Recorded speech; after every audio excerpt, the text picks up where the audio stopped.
वासुदेवं ऋषिकेशं वामनं जलसायिनं जनार्दनं हरिं कृष्णं श्रीवक्षं गरुडध्वजं वाराहं पुण्डरीकाक्षं नृसिंहं नरकान्तकम् अव्यक्तं शाश्वतं विष्णो मनन्तमजमव्ययम् नारायणं गदाधक्षं गोविन्दं कीर्तिभाजनं गोवर्धनोद्धरं देवं भूधरं भुवनेश्वरं वेत्तारं यज्ञपुरुषं यज्ञेशं यज्ञवाहकं चक्रपाणिं गदापाणिं शङ्खपाणिं नरोत्तमं वैकुण्ठं दुष्टदमनं भूगर्भं पीतवाससं त्रिविक्रमं त्रिकालज्ञं त्रिमूर्तिनन्दिकेश्वरं रामं रामं हयग्रीवं भीमं रौद्रं भवोद्भवं श्रीपतिं श्रीधरं श्रीशं मङ्गलं मङ्गलायुधं दामोदरं दमोपेतं केशवं केशिसूदनं वरेण्यं वरदं विष्णु मानन्दं वासुदेवजं हिरण्यरेतसं दीप्तं पुराणं पुरुषोत्तमं सकलं निष्कलं शुद्धं निर्गुणं गुणशाश्वतं हिरण्यतनुसङ्काशं सूर्यायुतसमप्रभं मेघश्यामं चतुर्बाहुं कुशलं कमलेक्षणं ज्योतिरूपमरूपं च स्वरूपं रूपसंस्थितं सर्वज्ञं सर्वरूपस्थं सर्वेशं सर्वतोमुखं ज्ञानं कूटस्थमचलं ज्ञानदं परमं प्रभुं योगीशं योगनिष्णातं योगिनं योगरूपिणम् ईश्वरं सर्वभूतानां वन्दे भूतमयं प्रभुं इति नाम शतं दिव्यं वैष्णवं खलु पापहं व्यासेन कथितं पूर्वं सर्वपापप्रणाशनं यः पठेत् प्रातरुत्थाय स भवेद् वैष्णवो नरः सर्वपापविशुद्धात्मा विष्णु सायुज्यमाप्नुयात् चन्द्रायणसहस्राणि कन्यादानशतानि च गवां लक्षसहस्राणि मुक्तिभागी भवेन्नरः अश्वमेधायुतं पुण्यं फलं प्राप्नोति मानवः वासुदेवं ऋषिकेशं वामनं जलसायिनं जनार्दनं हरिं कृष्णं श्रीवक्षं गरुडध्वजं वाराहं पुण्डरीकाक्षं नृसिंहं नरकान्तकम् अव्यक्तं शाश्वतं विष्णो मनन्तमजमव्ययं नारायणं गदाधक्षं गोविन्दं कीर्तिभाजनं गोवर्धनोद्धरं देवं भूधरं भुवनेश्वरं वेत्तारं यज्ञपुरुषं यज्ञेशं यज्ञवाहकं चक्रपाणिं गदापाणिं शङ्खपाणिं नरोत्तमं वैकुण्ठं दुष्टदमनं भूगर्भं पीतवाससं त्रिविक्रमं त्रिकालज्ञं त्रिमूर्तिनन्दिकेश्वरं रामं रामं हयग्रीवं भीमं रौद्रं भवोद्भवं श्रीपतिं श्रीधरं श्रीशं मङ्गलं मङ्गलायुधं दामोदरं दमोपेतं केशवं केशिसूदनं वरेण्यं वरदं विष्णु मानन्दं वासुदेवजं हिरण्यरेतसं दीप्तं पुराणं पुरुषोत्तमं सकलं निष्कलं शुद्धं निर्गुणं गुणशाश्वतं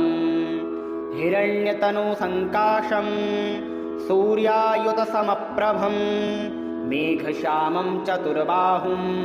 कुशलं कमलेक्षणं ज्योतिरूपमरूपं च स्वरूपं रूपसंस्थितं सर्वज्ञं सर्वरूपस्थं सर्वेशं सर्वतोमुखं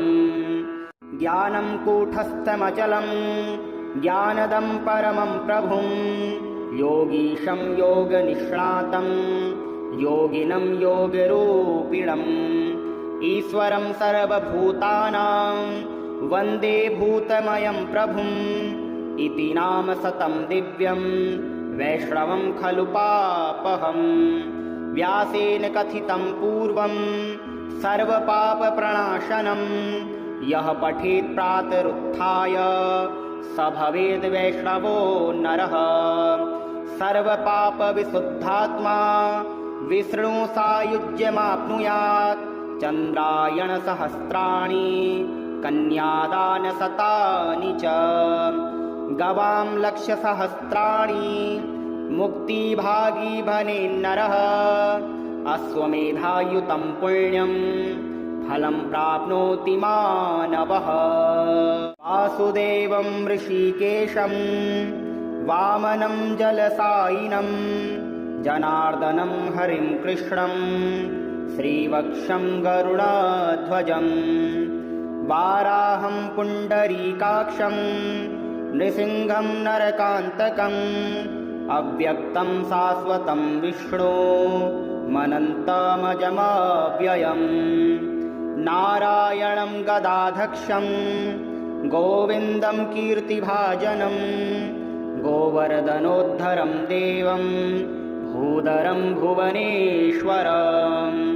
वेत्तारं यज्ञपुरुषं यज्ञेशं यज्ञवाहकं चक्रपाणिं गदापाणिं शङ्खपाणिं नरोत्तमं वैकुण्ठं दुष्टदमनं भूगर्भं पीतवाससं त्रिविक्रमं त्रिकालज्ञं त्रिमूर्तिनन्दिकेश्वरं रामं रामं हयग्रीवं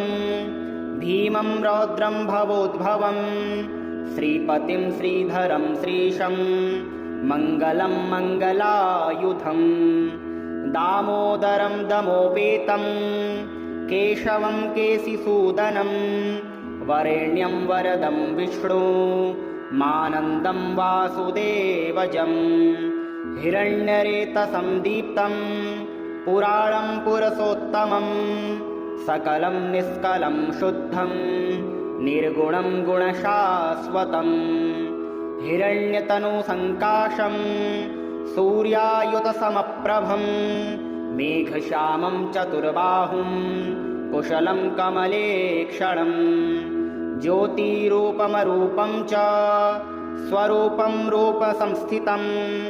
सर्वज्ञं सर्वरूपस्थं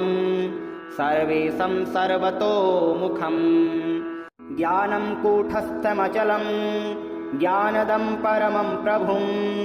योगीशं योगनिष्णातं योगिनं योगरूपिणम् ईश्वरं सर्वभूतानां वन्दे भूतमयं प्रभुम् इति नाम सतं दिव्यं वैष्णवं खलु पापहम् व्यासेन कथितं पूर्वं सर्वपापप्रणाशनं यः पठेत् प्रातरुत्थाय स भवेद् वैष्णवो नरः सर्वपापविशुद्धात्मा विष्णुसायुज्यमाप्नुयात् चन्द्रायणसहस्राणि कन्यादानशतानि च गवां लक्षसहस्राणि मुक्तिभागी भवेन्नरः अश्वमेधायुतं पुण्यं फलं प्राप्नोति मानवः वासुदेवं ऋषिकेशं वामनं जलसायिनं जनार्दनं हरिं कृष्णं श्रीवक्षं गरुडध्वजं वाराहं पुण्डरीकाक्षं नृसिंहं नरकान्तकम् अव्यक्तं शाश्वतं विष्णो मनन्तमजमव्ययम् नारायणं गदाधक्षं गोविन्दं कीर्तिभाजनं गोवर्धनोद्धरं देवं भूधरं भुवनेश्वरं वेत्तारं यज्ञपुरुषं यज्ञेशं यज्ञवाहकं चक्रपाणिं गदापाणिं शङ्खपाणिं नरोत्तमं वैकुण्ठं दुष्टदमनं भूगर्भं पीतवाससं त्रिविक्रमं त्रिकालज्ञं त्रिमूर्तिनन्दिकेश्वरं रामं रामं हयग्रीवं भीमं रौद्रं भवोद्भवं श्रीपतिं श्रीधरं श्रीशं मङ्गलं मङ्गलायुधं दामोदरं दमोपेतं केशवं केशिसूदनं वरेण्यं वरदं विष्णु मानन्दं वासुदेवजं हिरण्यरेतसं दीप्तं पुराणं पुरुषोत्तमं सकलं निष्कलं शुद्धं निर्गुणं गुणशाश्वतं हिरण्यतनुसङ्काशं सूर्यायुतसमप्रभं मेघश्यामं चतुर्बाहुं कुशलं कमलेक्षणं ज्योतिरूपमरूपं च स्वरूपं रूपसंस्थितं सर्वज्ञं सर्वरूपस्थं सर्वेशं सर्वतोमुखं ज्ञानं कूटस्थमचलं ज्ञानदं परमं प्रभुं योगीशं योगनिष्णातं योगिनं योगरूपिणम् ईश्वरं सर्वभूतानां वन्दे भूतमयं प्रभुम् इति नाम सतं दिव्यं वैष्णवं खलु पापहम् व्यासेन कथितं पूर्वं सर्वपापप्रणाशनं यः पठेत् प्रातरुत्थाय स भवेद् वैष्णवो नरः सर्वपापविशुद्धात्मा विष्णुसायुज्यमाप्नुयात् चन्द्रायणसहस्राणि कन्यादानशतानि च गवां लक्षसहस्राणि मुक्तिभागी भवेन्नरः अश्वमेधायुतं पुण्यं फलं प्राप्नोति मानवः वासुदेवं ऋषिकेशं वामनं जलसायिनं जनार्दनं हरिं कृष्णं श्रीवक्षं गरुडध्वजं वाराहं पुण्डरीकाक्षं नृसिंहं नरकान्तकम् अव्यक्तं शाश्वतं विष्णु मनन्तमजमव्ययम् नारायणं गदाधक्षं गोविन्दं कीर्तिभाजनं गोवर्धनोद्धरं देवं भूधरं भुवनेश्वरं वेत्तारं यज्ञपुरुषं यज्ञेशं यज्ञवाहकं चक्रपाणिं गदापाणिं शङ्खपाणिं नरोत्तमं वैकुण्ठं दुष्टदमनं भूगर्भं पीतवाससं त्रिविक्रमं त्रिकालज्ञं त्रिमूर्तिनन्दिकेश्वरं रामं रामं हयग्रीवं भीमं रौद्रं भवोद्भवं श्रीपतिं श्रीधरं श्रीशं मङ्गलं मङ्गलायुधं दामोदरं दमोपेतं केशवं केशिसूदनं वरेण्यं वरदं विष्णु मानन्दं वासुदेवजं हिरण्यरेतसं दीप्तं पुराणं पुरुषोत्तमं सकलं निष्कलं शुद्धं निर्गुणं गुणशाश्वतं हिरण्यतनुसङ्काशं सूर्यायुतसमप्रभं मेघश्यामं चतुर्बाहुं कुशलं कमलेक्षणं ज्योतिरूपमरूपं च स्वरूपं रूपसंस्थितं सर्वज्ञं सर्वरूपस्थं सर्वेशं सर्वतोमुखं ज्ञानं कूटस्थमचलं ज्ञानदं परमं प्रभुं योगीशं योगनिष्णातं योगिनं योगरूपिणं ईश्वरं सर्वभूतानां वन्दे भूतमयं प्रभुम् इति नाम सतं दिव्यं वैष्णवं खलु पापहम्। व्यासेन कथितं पूर्वं सर्वपापप्रणाशनं यः पठेत् प्रातरुत्थाय स भवेद् वैष्णवो नरः। सर्वपापविशुद्धात्मा विष्णु सायुज्यमाप्नुयात्। चन्द्रायणसहस्राणि कन्यादानशतानि च गवां लक्षसहस्राणि मुक्तिभागी बनेन्नरः। अश्वमेधायुतं पुण्यं फलं प्राप्नोति मानवः। वासुदेवं ऋषिकेशं वामनं जलसायिनं जनार्दनं हरिं कृष्णं श्रीवक्षं गरुडध्वजं वाराहं पुण्डरीकाक्षं नृसिंहं नरकान्तकम् अव्यक्तं शाश्वतं विष्णु मनन्तमजमव्ययम् नारायणं गदाधक्षं गोविन्दं कीर्तिभाजनं गोवर्धनोद्धरं देवं भूधरं भुवनेश्वरं वेत्तारं यज्ञपुरुषं यज्ञेशं यज्ञवाहकं चक्रपाणिं गदापाणिं शङ्खपाणिं नरोत्तमं वैकुण्ठं दुष्टदमनं भूगर्भं पीतवाससं त्रिविक्रमं त्रिकालज्ञं त्रिमूर्तिनन्दिकेश्वरं रामं रामं हयग्रीवं भीमं रौद्रं भवोद्भवं श्रीपतिं श्रीधरं श्रीशं मङ्गलं मङ्गलायुधं दामोदरं दमोपेतं केशवं केशिसूदनं वरेण्यं वरदं विष्णु मानन्दं वासुदेवजं हिरण्यरेतसं दीप्तं पुराणं पुरुषोत्तमं सकलं निष्कलं शुद्धं निर्गुणं गुणशाश्वतं हिरण्यतनुसङ्काशं सूर्यायुतसमप्रभं मेघश्यामं चतुर्बाहुं कुशलं कमलेक्षणं ज्योतिरूपमरूपं च स्वरूपं रूपसंस्थितं सर्वज्ञं सर्वरूपस्थं सर्वेशं सर्वतोमुखं ज्ञानं कूटस्थमचलं ज्ञानदं परमं प्रभुं योगीशं योगनिष्णातं योगिनं योगरूपिणम् ईश्वरं सर्वभूतानां वन्दे भूतमयं प्रभुम् इति नाम सतं दिव्यं वैष्णवं खलु पापहम्। व्यासेन कथितं पूर्वं सर्वपापप्रणाशनं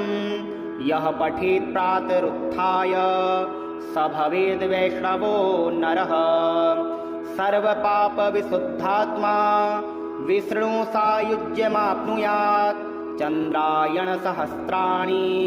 कन्यादानशतानि च गवां लक्षसहस्राणि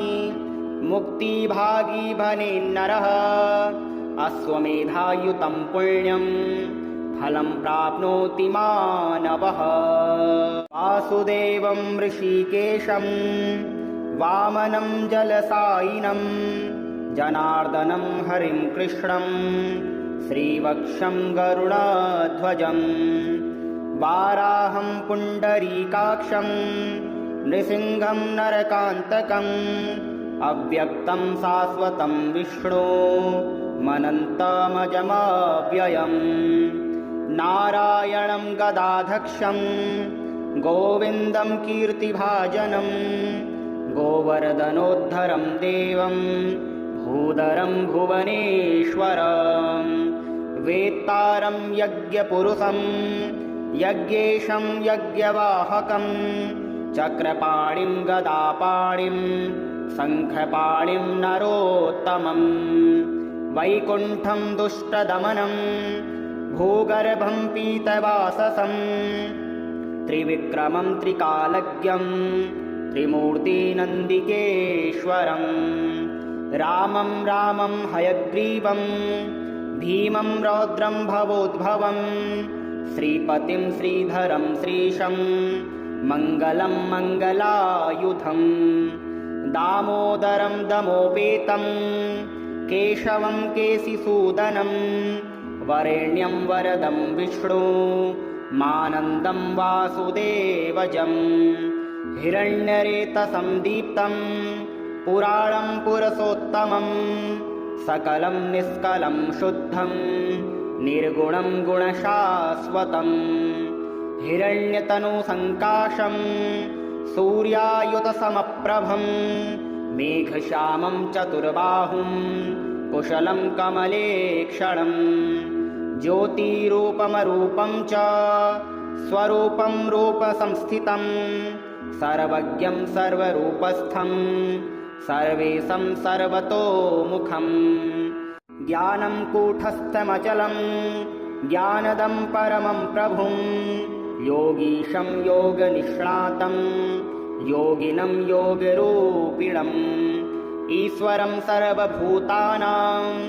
वन्दे भूतमयं प्रभुम् इति नाम सतं दिव्यं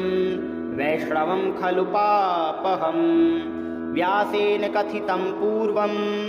सर्वपापप्रणाशनं यः पठेत् प्रातरुत्थाय स भवेद् वैष्णवो नरः सर्वपापविशुद्धात्मा विष्णुसायुज्यमाप्नुयात् चन्द्रायणसहस्राणि कन्यादानशतानि च गवां लक्षसहस्राणि मुक्तिभागी भवेन्नरः अश्वमेधायुतं पुण्यं फलं प्राप्नोति मानवः वासुदेवं ऋषिकेशं वामनं जलसायिनं जनार्दनं हरिं कृष्णं श्रीवक्षं गरुडध्वजं वाराहं पुण्डरीकाक्षं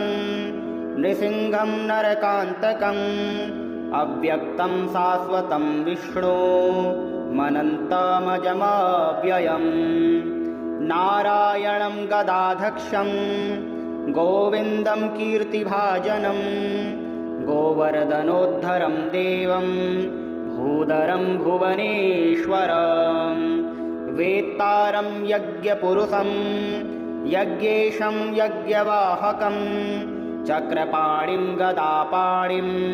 शङ्खपाणिं नरोत्तमं वैकुण्ठं दुष्टदमनं भूगर्भं पीतवाससं त्रिविक्रमं त्रिकालज्ञं त्रिमूर्तिनन्दिकेश्वरं रामं रामं हयग्रीवं भीमं रौद्रं भवोद्भवं श्रीपतिं श्रीधरं श्रीशं मङ्गलं मङ्गलायुधं दामोदरं दमोपेतं केशवं केशिसूदनं वरेण्यं वरदं विष्णु मानन्दं वासुदेवजं हिरण्यरेतसं दीप्तं पुराणं पुरुषोत्तमं सकलं निष्कलं शुद्धं निर्गुणं गुणशाश्वतं हिरण्यतनुसङ्काशं सूर्यायुतसमप्रभं मेघश्यामं चतुर्बाहुं कुशलं कमलेक्षणं ज्योतिरूपमरूपं च स्वरूपं रूपसंस्थितं सर्वज्ञं सर्वरूपस्थं सर्वेशं सर्वतोमुखं ज्ञानं कूटस्थमचलं ज्ञानदं परमं प्रभुं योगीशं योगनिष्णातं योगिनं योगरूपिणम् ईश्वरं सर्वभूतानां वन्दे भूतमयं प्रभुम् इति नाम सतं दिव्यं वैष्णवं खलु पापहम् व्यासेन कथितं पूर्वं सर्वपापप्रणाशनं यः पठेत् प्रातरुत्थाय स भवेद् वैष्णवो नरः सर्वपापविशुद्धात्मा विष्णुसायुज्यमाप्नुयात् चन्द्रायणसहस्राणि कन्यादानशतानि च गवां लक्षसहस्राणि मुक्तिभागी भवेन्नरः अश्वमेधायुतं पुण्यं फलं प्राप्नोति मानवः वासुदेवं ऋषिकेशं वामनं जलसायिनं जनार्दनं हरिं कृष्णं श्रीवक्षं गरुडध्वजं वाराहं पुण्डरीकाक्षं नृसिंहं नरकान्तकम् अव्यक्तं शाश्वतं विष्णु मनन्तमजमव्ययम् नारायणं गदाधक्षं गोविन्दं कीर्तिभाजनं गोवर्धनोद्धरं देवं भूधरं भुवनेश्वरं वेत्तारं यज्ञपुरुषं यज्ञेशं यज्ञवाहकं चक्रपाणिं गदापाणिं शङ्खपाणिं नरोत्तमं वैकुण्ठं दुष्टदमनं भूगर्भं पीतवाससं त्रिविक्रमं त्रिकालज्ञं त्रिमूर्तिनन्दिकेश्वरं रामं रामं हयग्रीवं भीमं रौद्रं भवोद्भवं श्रीपतिं श्रीधरं श्रीशं मङ्गलं मङ्गलायुधं दामोदरं दमोपेतं केशवं केशिसूदनं वरेण्यं वरदं विष्णु मानन्दं वासुदेवजं हिरण्यरेतसं दीप्तं पुराणं पुरुषोत्तमं सकलं निष्कलं शुद्धं निर्गुणं गुणशाश्वतं हिरण्यतनुसङ्काशं सूर्यायुतसमप्रभं मेघश्यामं चतुर्बाहुं कुशलं कमलेक्षणं ज्योतिरूपमरूपं च स्वरूपं रूपसंस्थितं सर्वज्ञं सर्वरूपस्थं सर्वेशं सर्वतोमुखं ज्ञानं कूटस्थमचलं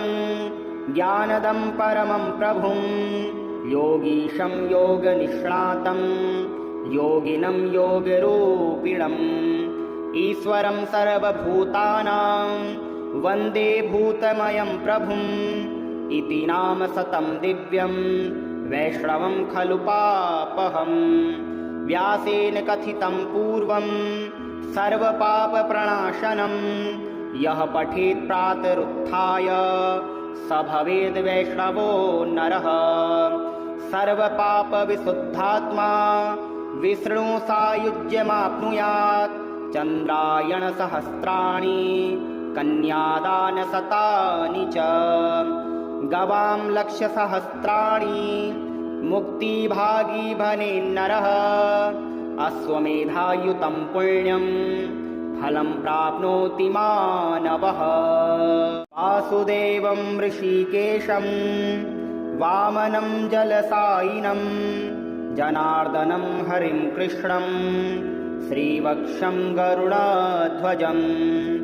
वाराहं पुण्डरीकाक्षं नृसिंहं नरकान्तकम् अव्यक्तं शाश्वतं विष्णु मनन्तमजमव्ययम् नारायणं गदाधक्षं गोविन्दं कीर्तिभाजनं गोवर्धनोद्धरं देवं भूधरं भुवनेश्वरं वेत्तारं यज्ञपुरुषं यज्ञेशं यज्ञवाहकं चक्रपाणिं गदापाणिं शङ्खपाणिं नरोत्तमं वैकुण्ठं दुष्टदमनं भूगर्भं पीतवाससं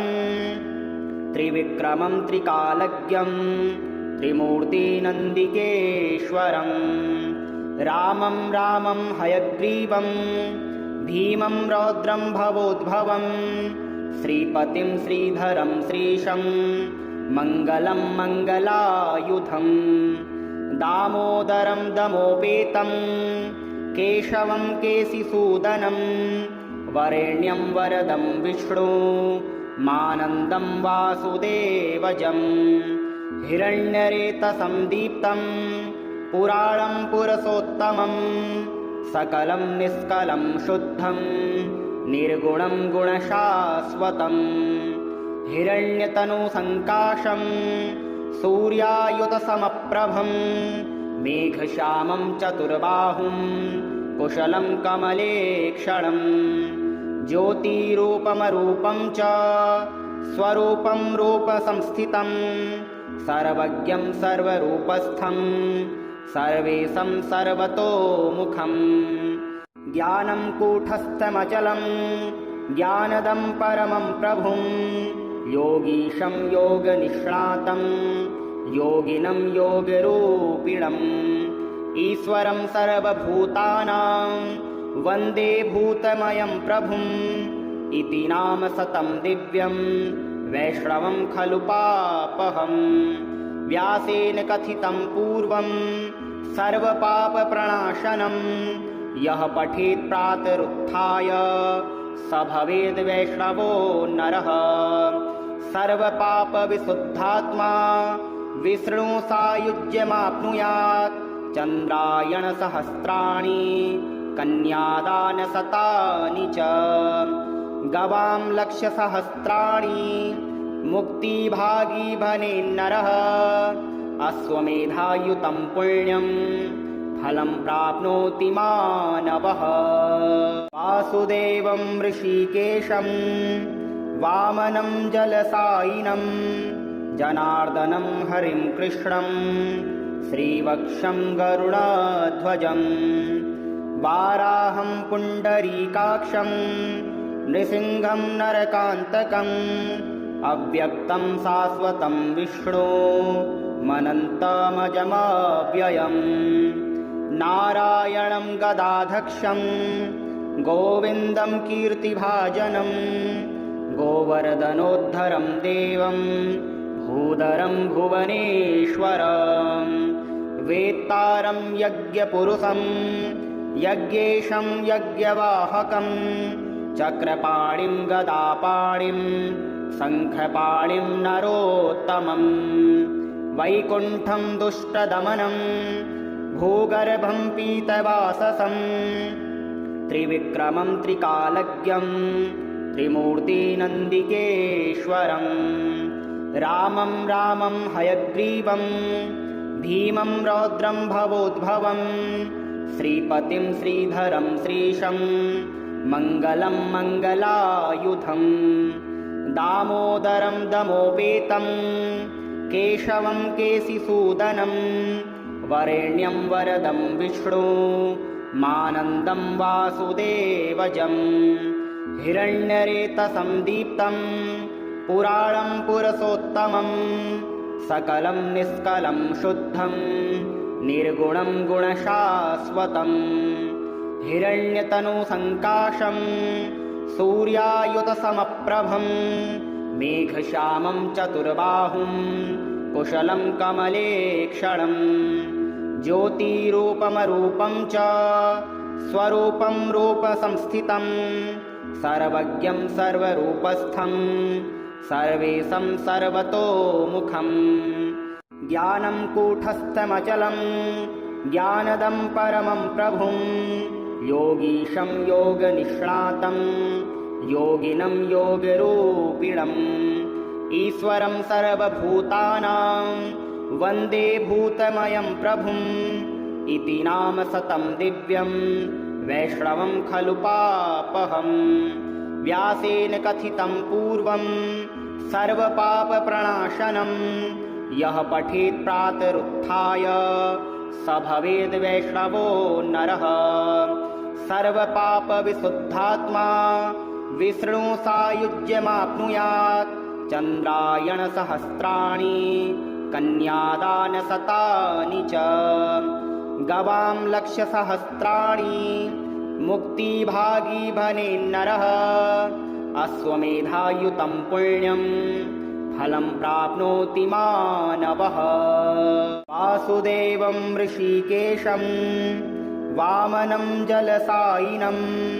जनार्दनं हरिं कृष्णं श्रीवक्षं गरुडध्वजं वाराहं पुण्डरीकाक्षं नृसिंहं नरकान्तकम् अव्यक्तं शाश्वतं विष्णो मनन्तमजमव्ययम् नारायणं गदाधक्षं गोविन्दं कीर्तिभाजनं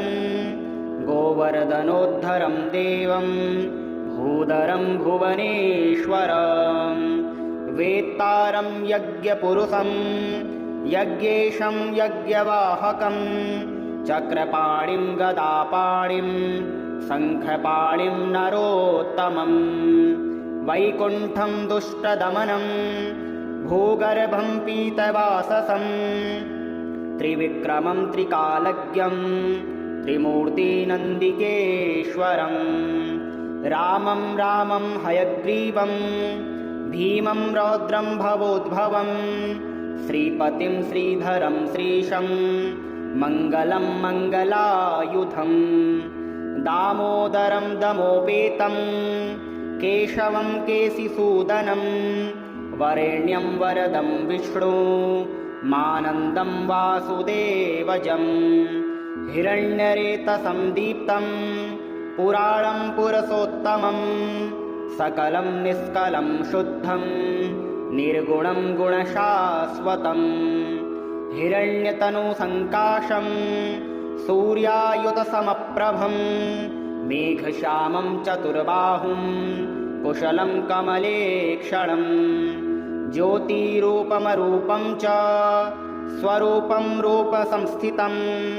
सर्वज्ञं सर्वरूपस्थं सर्वेशं सर्वतोमुखं ज्ञानं कूटस्थमचलं ज्ञानदं परमं प्रभुं योगीशं योगनिष्णातं योगिनं योगरूपिणम् ईश्वरं सर्वभूतानां वन्दे भूतमयं प्रभुं इति नाम शतं दिव्यं वैष्णवं खलु पापहं व्यासेन कथितं पूर्वं सर्वपापप्रणाशनं यः पठेत् प्रातरुत्थाय स भवेद् वैष्णवो नरः सर्वपापविशुद्धात्मा विष्णुसायुज्यमाप्नुयात् चन्द्रायणसहस्राणि कन्यादानशतानि च गवां लक्षसहस्राणि मुक्तिभागी भवेन्नरः अश्वमेधायुतं पुण्यं फलं प्राप्नोति मानवः।